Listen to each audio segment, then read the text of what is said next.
Tere, mina olen Jüri ja ma tean ühte sõna, mida ei ole mitte üheski eesti keele sõnaraamatus.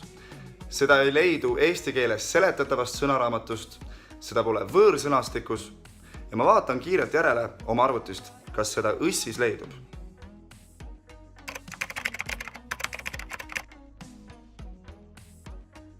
Seda ma arvasin, seda ei ole isegi õigekeelsus sõnaraamatus olemas, aga kangling on üks väga tore nähtus, mida mina ise ei ole välja mõelnud. See on nimelt inimese reieluust tehtud instrument, pill.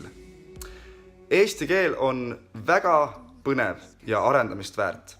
Et selles veel kord veenduda, lähen ma 14. mail Tallinna päeva etteütlust kirjutama.